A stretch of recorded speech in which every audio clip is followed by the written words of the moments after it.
Bienvenue sur Tempo Foot Anglais, le nouveau podcast francophone qui parle de la Première Ligue. Des affiches très importantes pour le top 4 ce week-end, avec notamment un choc Manchester United-Aston Villa.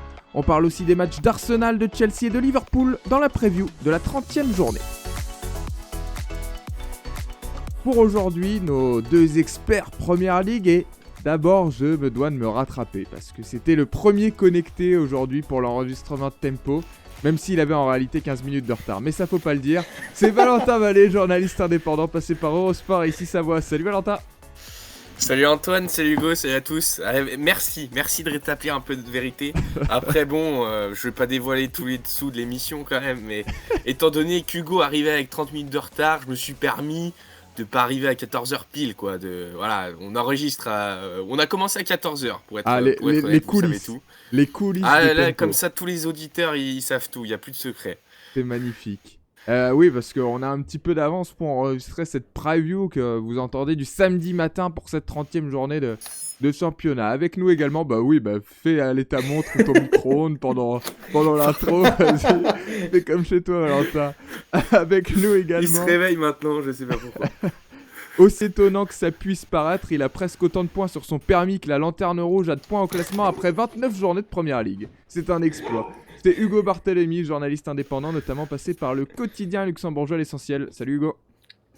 C'est vrai, sacré exploit Wolverhampton d'avoir 4 points en plus que moi sur mon permis. Donc, T'as tes 12. Ah, j'ai tout. Oh là Tu penses... là, Mais c'est pour qui tu me fantastique. prends? Ah Tu me ben, prends? J'ai tous voilà. mes points.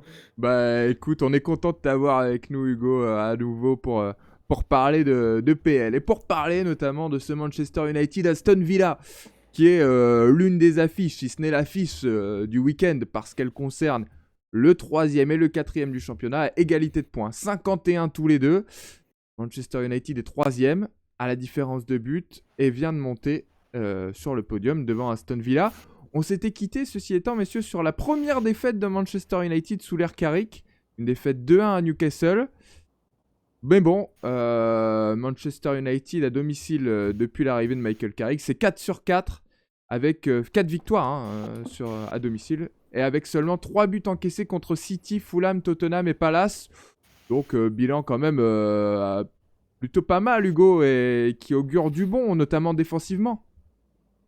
Ouais, qui augure du bon sur le papier, mais il va falloir voir comment s'en sortent les Mancuniens.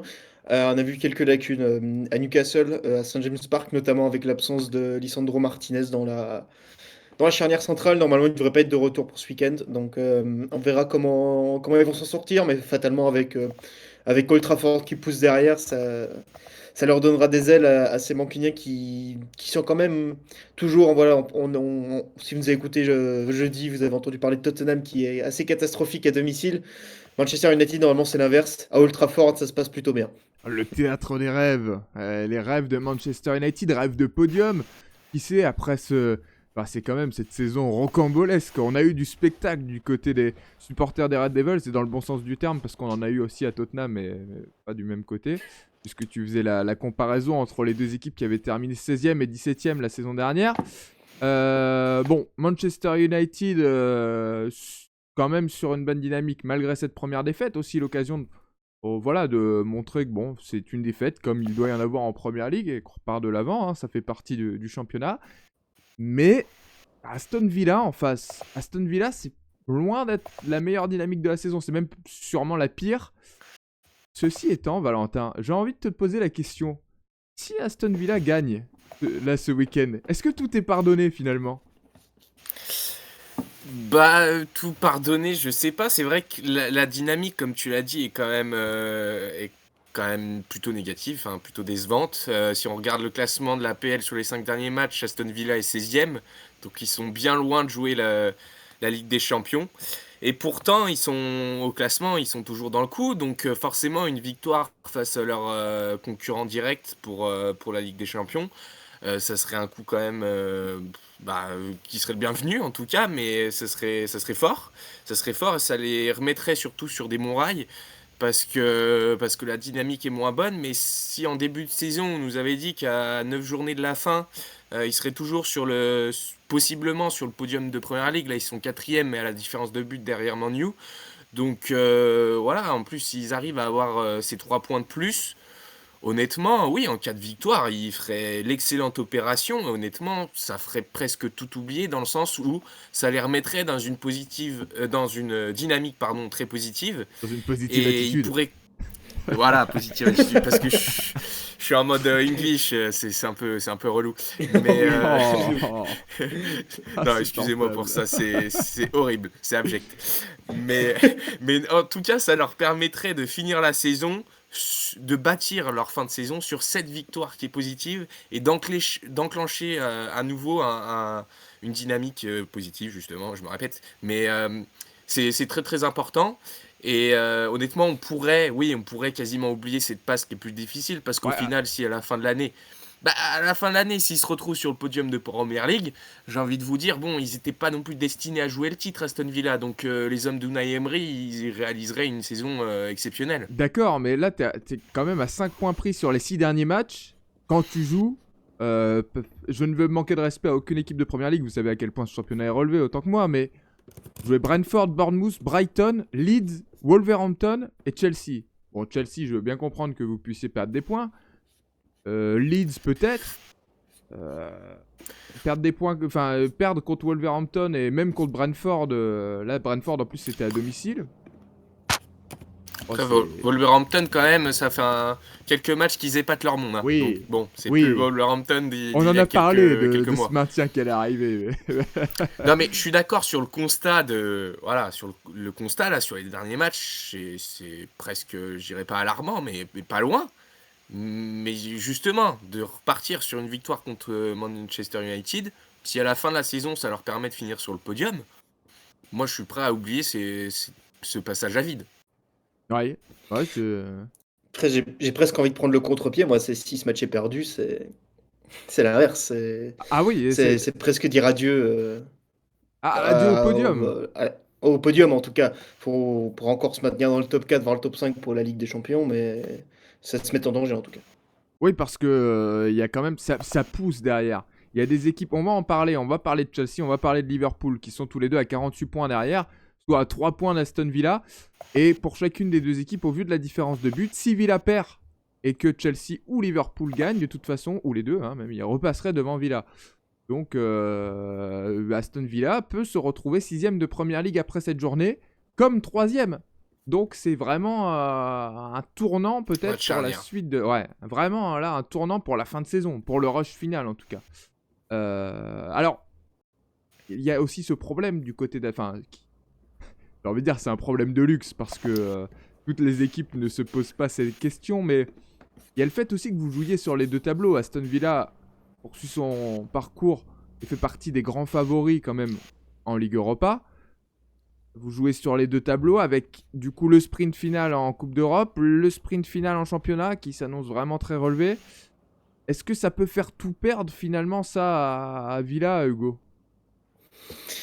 Ouais, attention à pas s'y perdre dans cette course. C'est les ultra favoris, j'ai envie de dire, de l'Europa League. En tout cas, ça les était, ils l'étaient il y a encore quelques semaines avant cette mauvaise passe. Mais je pense qu'ils ont encore de bonnes chances de la gagner Tu quand on crois voit le pas au parcours LOSC? qui.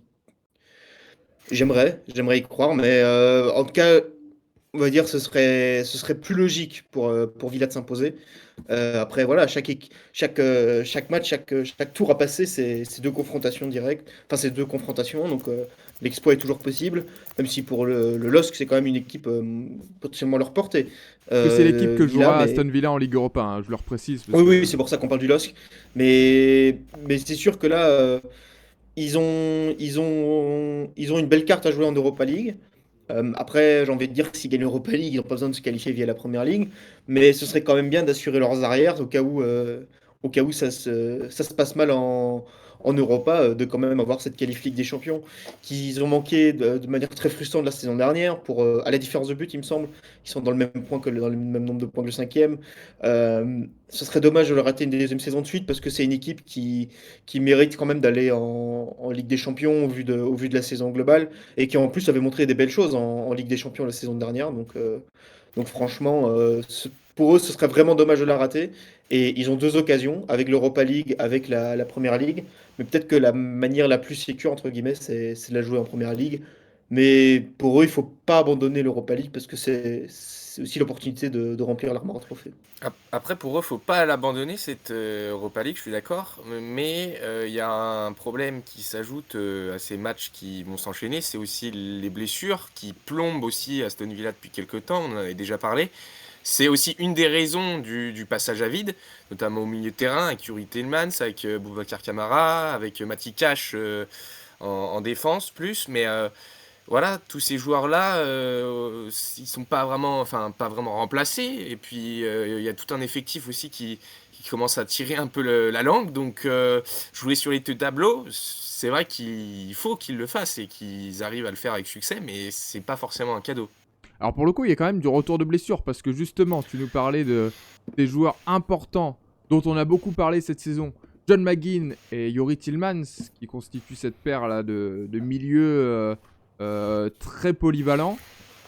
John McGinn est sur McGinn le de retour, ouais. retour. Yuri Tillmans ne va pas tarder à revenir aussi à la compétition, en tout cas à la fin du mois de mars. Ça peut aussi aider, mais d'ici là, il va falloir trouver des solutions. D'autant que Boubacar Kamara, effectivement, lui est blessé jusqu'à a priori la fin de Ouais. saison, en tout cas en club. D'ici fin mars, ils peuvent se retrouver éliminés en Europa League et septième, enfin Oh septième là peut-être pas, là. mais sixième en première ligue. Donc, Ah oui, donc c'est. non, Ah non, mais mais, voilà, bon. c'est la vérité aussi. Ouais, non, mais c'est vrai, c'est la réalité du sport, la réalité comptable. Et bon, on verra bien, on va pas tirer les conclusions tout de suite. Il n'y a pas non plus. Je veux dire, même si vous terminez sixième la saison pour Aston Villa, c'est loin d'être décevant au vu de la saison de Première Ligue en elle-même. Maintenant, au vu de ce qu'ils ont montré aussi, et ils ont longtemps été là en embuscade derrière Arsenal et City, c'est sûr que ce serait dommage de les voir un peu dégringoler dans cette lutte finale. Bon, pour l'instant, on va pas pouvoir prévoir plus que ça du côté d'Aston Villa, ni du côté de Manchester United, même si ce choc va en dire beaucoup, sûrement sur la fin de cette saison. Il y a beaucoup d'équipes du top 4 qui vont jouer avant de repartir donc du côté de Chelsea et Liverpool. Passons par le leader Arsenal qui reçoit Everton ce week-end. C'est aussi l'une des belles affiches de cette journée de championnat. Deux équipes qui aiment bien en plus s'accrocher l'une et l'autre. Alors, ceci étant, à l'Emirates Stadium, Arsenal, c'est quand même une machine de guerre. C'est la meilleure équipe de cette première ligue à domicile. Ah non, c'est la deuxième meilleure équipe, pardon, je dis des bêtises. Avec un match en retard sur Manchester City au nombre de rencontres à domicile, mais en nombre de points par match pris à domicile, c'est la meilleure équipe. La dernière défaite à domicile, c'était contre Man U le 25 janvier 3-2. Et sinon, que des victoires. Et puis pour l'instant, ça craque pas, mine de rien, Val, là, tout en haut de ce tableau. Pour l'instant, ça craque pas. À domicile, c'est solide, comme tu l'as dit. Surtout face à des cadors de première ligue à domicile, ils perdent quand même très rarement des points. Il y a une fois, voilà, c'est défaite contre United, mais sinon, ils ont gagné là contre Chelsea par deux fois, hein, une fois en Cup, une fois en Première Ligue. Tu considères Donc, Everton comme un cador? C'est surprenant. Un cador, une équipe de la première partie de tableau. Oh. Voilà. Il sait Faut pas comment non plus ravir trop te faire espérer. il sait comment ravir le présentateur. Tu n'auras pas d'augmentation de salaire à la fin. Ah mince. Si, Ah. si, Bon, en bah, je retire pourcentage. ce que j'ai dit. Je retire ce que j'ai dit. Non, mais ça appuie le fait qu'en tout cas, ils craquent pas sur les matchs importants parce qu'ils en auront aussi à jouer dans les semaines à venir, hein, des matchs importants à domicile. Et voilà, ils s'appuient sur leurs forces. Ils révolutionnent pas le foot, mais ils s'appuient sur leurs forces. Et honnêtement, pour l'instant, ça fonctionne. Donc oui, c'est très solide à domicile, Arsenal. Faut que ça tienne jusqu'à la fin de saison. Mais je vois pas. Pour l'instant, il n'y a pas trop de signaux encore qui sont alarmants de ce côté-là. Du côté d'Arsenal, tout roule. Ça a Ils repris ont des été points en plus en plus difficulté. sur Manchester City, 7 points d'avance, Ouais. avec un match en avance pour les Gunners. Ouais. En plus, voilà, une victoire à l'extérieur face à Brighton, à l'extérieur non plus, hein. On parle d'Arsenal à domicile, mais à l'extérieur aussi, c'est quand même solide. C'est pas des marges, souvent, ils n'ont pas une marge énorme. Ils gagnent souvent par un but d'écart, ou voilà. Mais en tout cas, ils sont assez solides pour l'instant pour conserver cette petite marge d'avance, pardon, qui est si importante. Et là, c'est la meilleure équipe pour le coup à l'extérieur, Arsenal. Mais en tout cas, à domicile, ça reste une terreur. Et ce sera encore sûrement ce week-end. Tu disais, ça révolutionne pas le football le football anglais Peu de va respect pour peut-être. Nicolas Jauvert. Ben, alors, Nicolas Jaubert, ouais, sous les projecteurs, forcément, du côté des Gunners, le spécialiste des coups de pied arrêtés français de cette équipe d'Arsenal. Parce que finalement, ça révolutionne peut-être la manière dont la première ligue joue les coups de pied arrêtés. On voit que ça devient une force pour de plus en plus d'équipes. Bon, on va pas s'attarder encore une fois sur les coups de pied arrêtés, on en a suffisamment fait.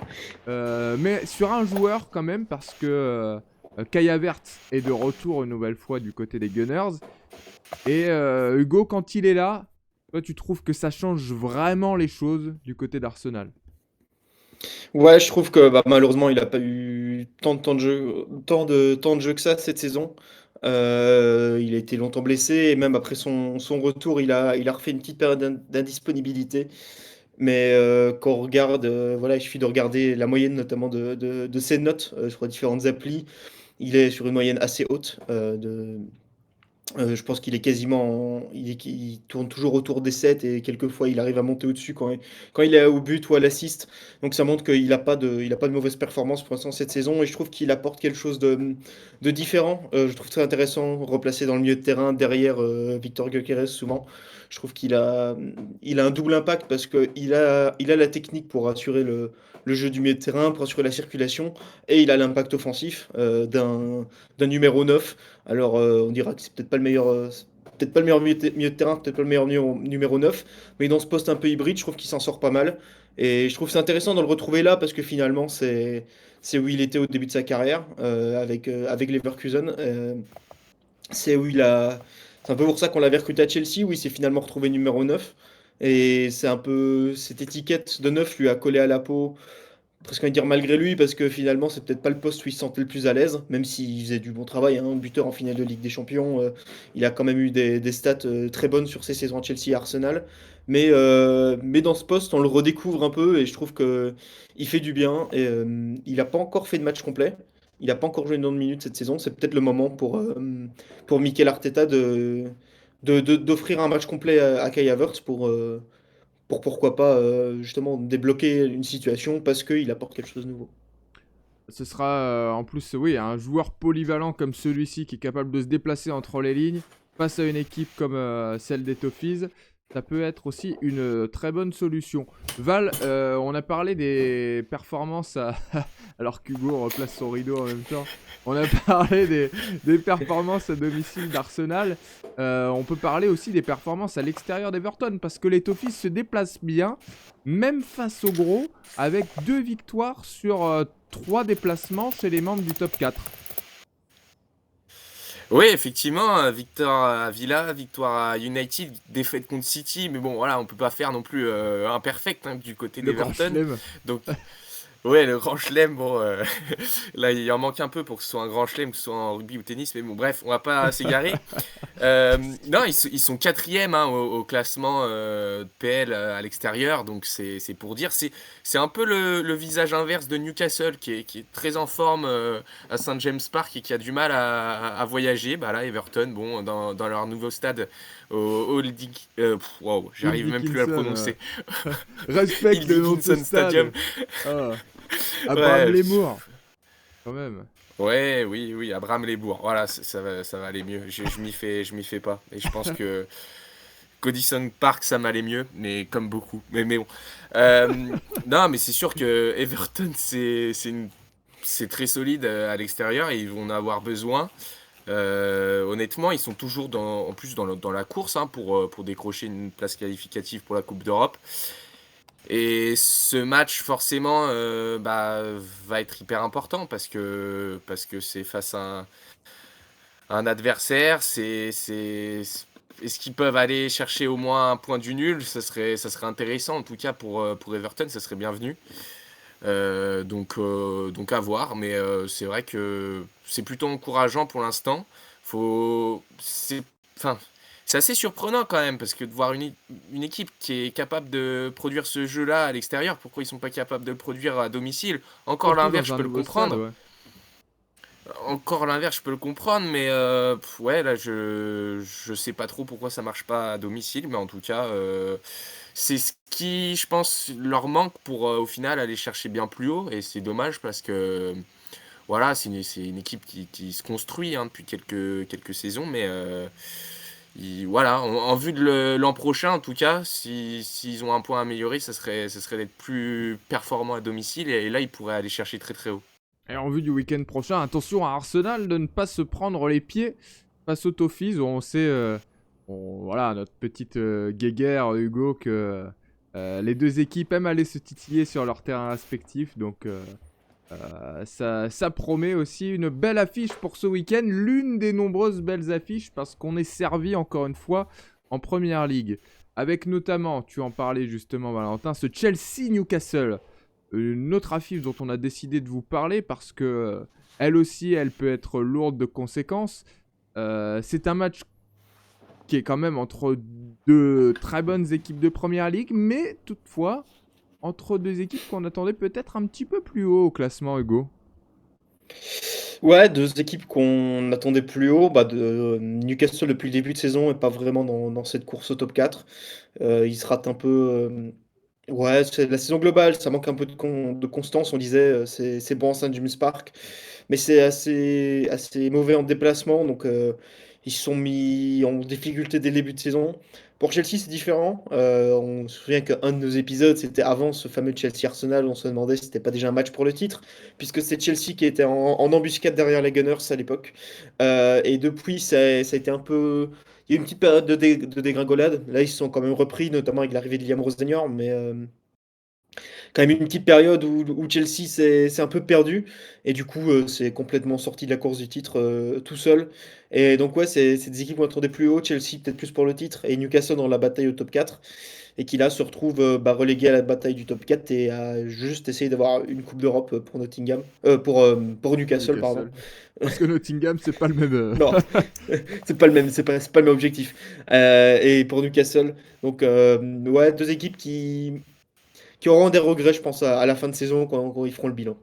Au match aller, il y avait une équipe qui avait eu des regrets justement. C'est Newcastle parce que les Magpies avaient très bien. Enfin, finalement, les deux équipes avaient des regrets parce que les Magpies avaient fait une excellente première mi-temps. Chelsea avait fait une excellente deuxième mi-temps. Au final, 2 partout entre les deux équipes au match aller à St James Park avec 2 grosses performances des numéros 9. Nick Woltemade d'un côté, Joao Pedro de l'autre. Notre expert des attaquants de pointe, Valentin Vallée, va nous dire où on en est alors dans ce duel à distance entre deux des numéro 9 recrues phares de cette saison. Ouais, et ben, ça a bien changé la dynamique là aussi depuis le mois de décembre. Voltemade donc qui avait inscrit un doublé. Et bien figurez-vous que c'est ses 2 derniers buts qu'il a inscrits en Première Ligue. Il n'a plus Waouh. marqué depuis ce 20 décembre face à Chelsea. Donc c'est vrai que du côté de Voltemade, c'est quand même très compliqué. Bon, il avait fait un début de saison canon quand même, faut le dire, il s'était très bien acclimaté à cette équipe de Newcastle. C'était une des recrues au poste de numéro 9 qui était la plus performante tout de suite. On s'était dit c'était vraiment la bonne pioche, et pour cause, hein, parce qu'il avait enchaîné sur ses 4 premiers matchs, il avait marqué déjà, sur ses 5 premiers matchs, il avait marqué 4 buts. Donc le début était fantastique, mais là depuis c'est très compliqué. Par contre, de l'autre côté, Joao Pedro, il régale, hein. Il régale Oh. Chelsea et les fans des Blues. Bah, un triplé face à Aston Villa sur la dernière journée. Il a été encore très très bon face au PSG là, tout récemment en Ligue des Champions. Voilà, lui, depuis quelques matchs, c'est absolument fantastique. Il a 5 buts sur les 4 derniers matchs, donc c'est pas du tout la même dynamique. Pas mal. Voltemade aussi qui est de moins en moins titulaire, hein, Ouais. forcément du côté de Newcastle, Il a il été en paye malade un peu aussi, le hein. prix de sa méforme. Il a été malade bien sûr, mais voilà, c'est pas dit honnêtement qu'il soit titulaire face à Chelsea et c'est pas tant une surprise parce qu'il est moins dans le bain ces derniers matchs. Je sais pas si on avait rappelé ouais, la date, ce 20 décembre, hein, ce match contre Chelsea. Comme tu nous disais, les 2 derniers buts de Voltemade en championnat, Valentin. C'est-à-dire que Voltemade n'a pas marqué en championnat depuis le début de l'année 2026. Et il n'a même marqué qu'une seule fois, c'était en FA Cup. toutes compétitions confondues, contre Aston Villa. Effectivement, les dynamiques ont bien changé au regard de celles de João Pedro, le Brésilien de Chelsea. Ce sont aussi deux équipes qui sont encore engagées en Ligue des Champions, hein. Justement, tu nous en parlais également, Val. Pas non plus avec le même scénario à venir, parce que il va y avoir un match ultra important des deux côtés avec le retour des huitièmes de finale la semaine prochaine, mais des matchs allés bien différents, hein, des confrontations aussi face à des cadors européens, mais avec un scénario de but bien différent. Hugo, comment on gère ça en pleine semaine de Ligue des Champions, face au PSG d'un côté, face au Barça de l'autre? Comment on gère ça? C'est vrai qu'on aura peut-être des gestions différentes parce que pour Chelsea, la tâche semble quand même compliquée. Même si le retour est à Stamford Bridge, ils se sont quand même mis une sacrée épine dans le pied au Parc des Princes en prenant 3 buts comme ça en fin de match, en lâchant un peu le match dans les 15-20 dernières minutes, alors 5-2, hein. alors qu'ils tenaient le champion d'Europe en titre quand même. Donc là, on se dit quand même remonter 3 buts, ça va être costaud. Donc peut-être qu'on va voir Chelsea mettre les titulaires ce week-end en Première Ligue et en se disant que de toute façon, Ligue des Champions, c'est malheureusement déjà joué pour eux, alors que Newcastle a encore l'espoir. Le Barça est venu arracher le match nul à Saint James Park.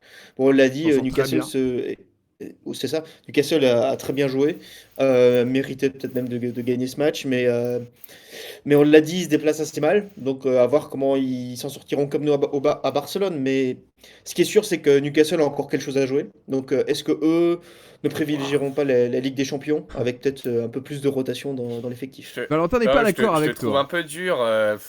On peut pas, enfin, un huitième de finale de Ligue des Champions à Stamford Bridge, on peut pas l'évacuer comme si on l'avait déjà perdu. Enfin, c'est pas possible pour Chelsea. Alors oui, la tâche semble quasiment impossible, mais bon, par le passé, on a vu que des fois le PSG arrivait J'allais à justement perdre dire, c'est malgré. plus le PSG de Voilà. 2018.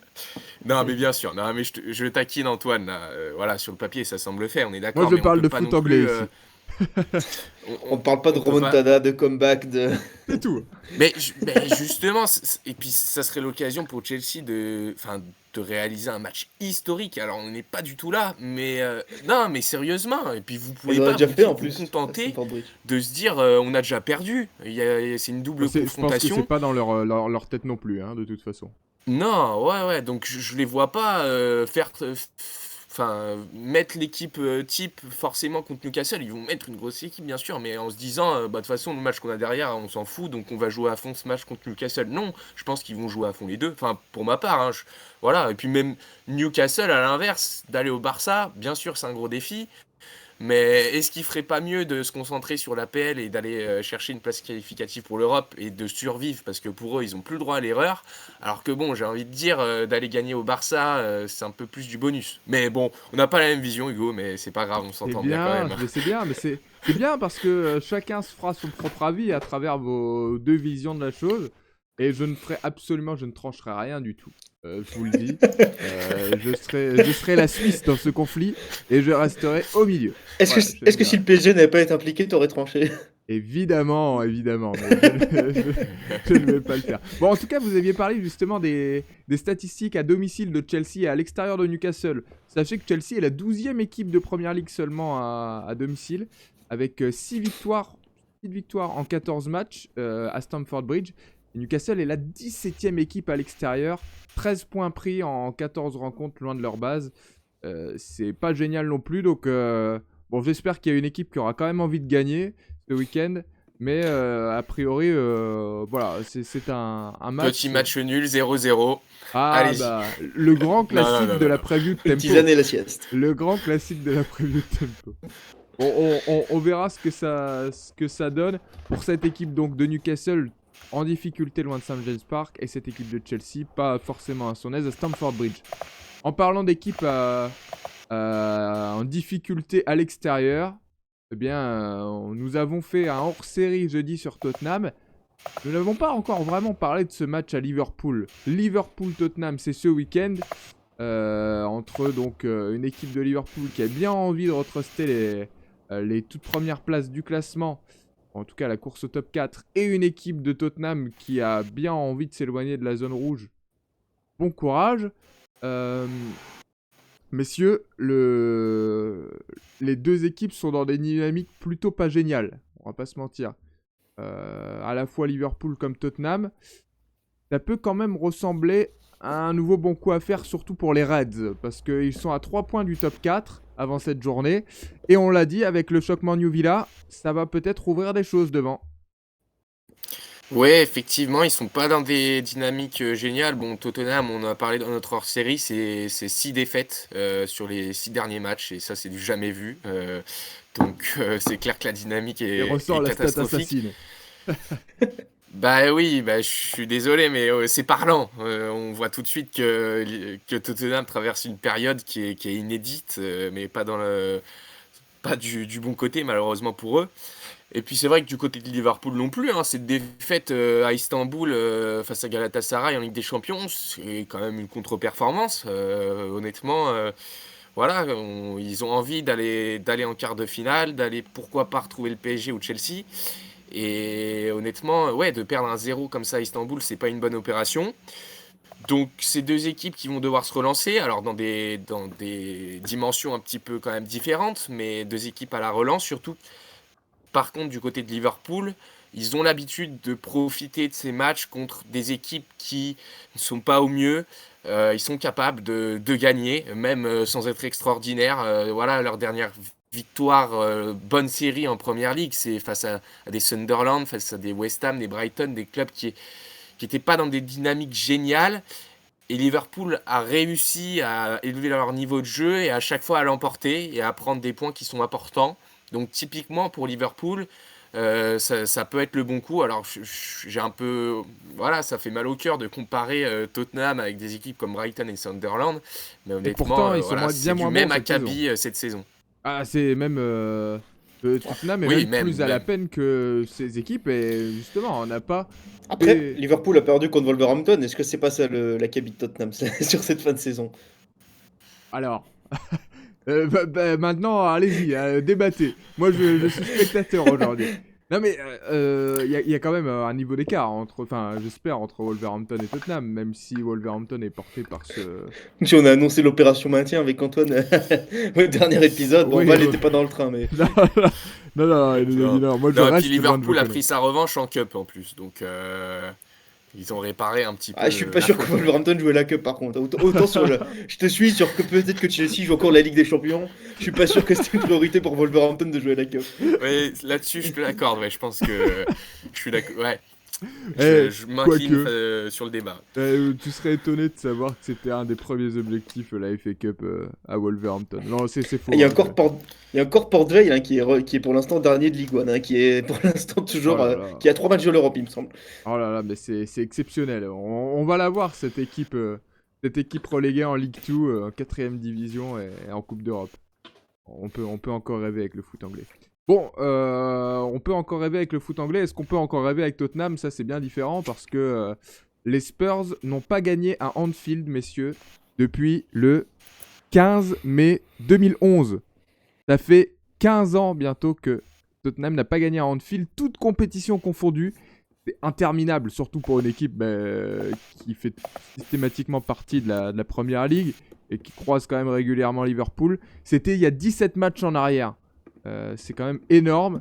Autant dire que c'est pas le meilleur endroit pour que la mauvaise série s'arrête. Cette mauvaise série qui s'éternise, Hugo.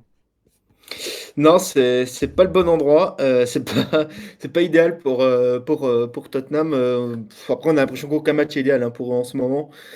Quand on voit la dynamique, mais c'est vrai que le faire à Anfield face à un Liverpool qui a désespérément besoin d'aller chercher des points, quand même rappeler que s'il s'était imposé de 2 buts à Wolverhampton, ce qui semblait pas non plus être un exploit inatteignable, ils auraient pris la troisième place. Là, ils se retrouvent cinquième. Donc, il faut prendre des points. En plus, il y a des confrontations directes devant eux, notamment entre c'est Lankman et Aston Villa. Chelsea a aussi un gros match. Donc, il y a des points qui vont être laissés en route et il faut pour Liverpool gagner ce match pour essayer d'accrocher ce top 4 parce que Ce serait quand même un sacré désaveu pour Liverpool de finir hors du top 4 avec le mercato qu'ils ont fait. Déjà de ne pas jouer le titre, c'est un sacré désaveu. Et du coup, pour Tottenham, la tâche ne semble que plus compliquée. Quoique, pourquoi pas utiliser cette pression que Liverpool pourrait se mettre à eux-mêmes pour les faire un peu déjouer. Mais c'est vrai que quand on voit le niveau de jeu de Tottenham en ce moment, on se demande comment est-ce qu'ils vont réussir à le faire. Après, l'avantage serait peut-être que est-ce qu'une équipe comme Liverpool prendrait pas ce match peut-être un peu plus par-dessus la jambe, tranquillement, alors qu'un... Non, mais entre guillemets, je veux dire, une petite équipe qui joue sa survie en Première Ligue se Une dit, allez, c'est petite le moment, on va équipe? se faire le scalp de Ah, Tottenham. Non, non, alors, non, je parle pas de Liverpool. Je disais en comparaison, par exemple, est-ce que voilà, un Wolverhampton, un Burnley, un Nottingham, West Ham, bah eux, ils ont envie d'une seule chose, c'est de se payer Tottenham pour les mettre derrière eux, pour prendre des points. Liverpool, entre guillemets, peut arriver un peu plus les mains dans les poches et être surpris. Mais je vous avoue que j'aimerais être optimiste pour les Spurs, mais j'ai un peu de mal à l'être. je crois que Nottingham accueillera Fulham et West Ham recevra Manchester City. Donc pas évident non plus. Bon, ceci étant, va y avoir encore quelques petites modifications d'effectifs pour ce match entre Tottenham et enfin Liverpool et Tottenham, pardon. On a pardon, énuméré dans le hors-série que je vous invite à retrouver sur Tempo. On a énuméré la liste de blessures, pareil, interminable de Tottenham, avec toujours une dizaine de blessés là depuis quelques semaines, quelques mois et même bientôt quelques saisons. Va y avoir des retours côté Liverpool, aussi des blessures et peut-être Alisson, qui n'était pas de la partie en Ligue des Champions cette semaine, pourrait encore être sur le banc, en tout cas pas être rétabli pour ce match. Et c'est pas une super nouvelle pour Liverpool parce qu'avec le gardien géorgien Giorgio Mamardashvili, depuis le début de saison, toutes compétitions confondues, 5 victoires, 7 défaites pour les Reds, avec notamment dans les victoires une en coupe contre Southampton et une en coupe contre Barnsley. Attention quand même, c'est un élément fort, on le voit à Alisson, et attention à ne pas se prendre les pieds là-dedans aussi, Val. Bah ouais, c'est clair que la dernière période, tu l'as dit, de Mamardash... Wow. Voilà, Mamardashvili, j'en Ah, perds il est mon venu en latin. Géorgie. Giorgio. Mamardashvili. Georgie. Georgie. Oh, pour moi. Non, mais était assez catastrophique quand même du côté de Liverpool. C'était une période qui était très compliquée. Comme tu l'as dit, le bilan était très mauvais. J'irais même plus loin. En première ligue, il y a eu quand même 4 défaites pour une victoire en 5 matchs. Euh, Ça en donc dit long, ouais. voilà, ça en Il dit n'était long. pas étranger à toutes les défaites en plus. Il Oui, n'était parce pas qu'il n'a étranger à pas toutes les été. Ouais, défaites. ouais. Pas l'assurance touriste, quoi. Parce que, ouais, tout à fait. Et puis c'est vrai que avant donc la blessure d'Alisson au mois d'octobre, Liverpool tournait bien. Et bon, voilà, le mois de novembre du côté de Liverpool a été très compliqué, donc forcément ça coïncide un petit peu avec Mamardashvili dans les buts des Reds. On peut pas tout remettre sur lui quand Donc même. Il c'est y avait sa défense aussi qui était. Mais c'est vrai, ça coïncide. Mais non, mais c'est quand même voilà, faut quand même le souligner parce que votre gardien aussi c'est celui qui va vous donner quand même beaucoup de confiance. Je pense notamment à la charnière centrale. La charnière centrale aussi était à blâmer dans cette période difficile, mais elle n'est pas aidée si vous avez un gardien qui n'est pas forcément rassurant derrière. Et Alisson est très rassurant, a beaucoup d'expérience, a l'habitude de jouer avec Van Dijk, avec Konaté. Mamardashvili, c'est plus compliqué. Voilà, c'est plus compliqué à moi de le dire. Voilà, j'y arrive pas. Et puis c'est plus compliqué pour Liverpool. Bon, par contre, du coup, une bonne nouvelle quand même, c'est le retour de Florian Wirtz qui devrait revenir, qui est revenu en Ligue des Champions, qui a joué 70 minutes contre Galatasaray et qui devrait revenir en Première Ligue. Il n'avait pas joué en Première Ligue depuis le 11 février. Donc c'est quand même un retour important parce qu'il commençait quand même à très bien tourner dans cet effectif de Liverpool, à bien prendre ses marques, à être efficace. Donc pour la fin de saison, honnêtement, d'avoir un Florian Wirtz de retour, ça peut que faire du bien aux Reds. réponse dès ce dimanche, ce sera le match du dimanche 17h30 entre Liverpool et Tottenham, le prime time Première Ligue. Là, on peut pas faire mieux que ça en termes d'horaire pour la Première Ligue. 16h30 heure anglaise, 17h30 heure française. La suite de cette 30e journée de Première Ligue, messieurs, donc ça commence dès ce samedi à 16h cet après-midi avec Burnley-Bournemouth, Sunderland-Brighton. Et puis donc on a parlé de cette double confrontation Arsenal-Everton, Chelsea-Newcastle à 18h30. C'est rare d'avoir 2 matchs à 18h30 le samedi. Et puis West Ham City à 21h.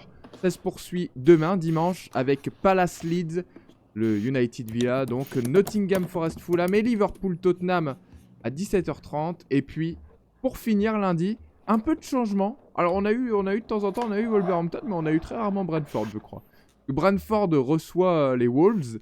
Et je sais que vous êtes habitués, abonnés aux équipes du lundi, Man United, Everton. Everton, Ouais, essentiellement. ça change, ça tourne un petit peu. Voilà, c'est pour cette semaine. Vous inquiétez pas, vous retrouverez Man United très bientôt. C'est quand même dans un mois le prochain lundi, mais vous les retrouverez un lundi soir parmi les prochaines journées de championnat. Voilà messieurs pour cette 30e journée de Première Ligue. Merci à vous messieurs. Merci à vous aussi de nous avoir écoutés. Vous pouvez retrouver toujours le hors-série Tottenham qui est toujours évidemment d'actualité sur toutes les plateformes de Tempo Foot Anglais. Et puis, quelques contenus aussi exclusifs sur nos réseaux sociaux. N'hésitez pas également à y faire un petit tour. Beau petit reportage en Belgique, quand même. Ça c'est de la part de notre spécialiste crossover foot anglais, foot belge, Hugo Barthélémy. Merci messieurs. Ça envole des tours. Oui, ça envole des tours, évidemment. Merci de nous avoir écoutés. Merci Hugo, merci Valentin. Et puis je vous souhaite un très bon week-end de Première Ligue. Et à la semaine prochaine pour le débrief. Salut. Salut. Salut.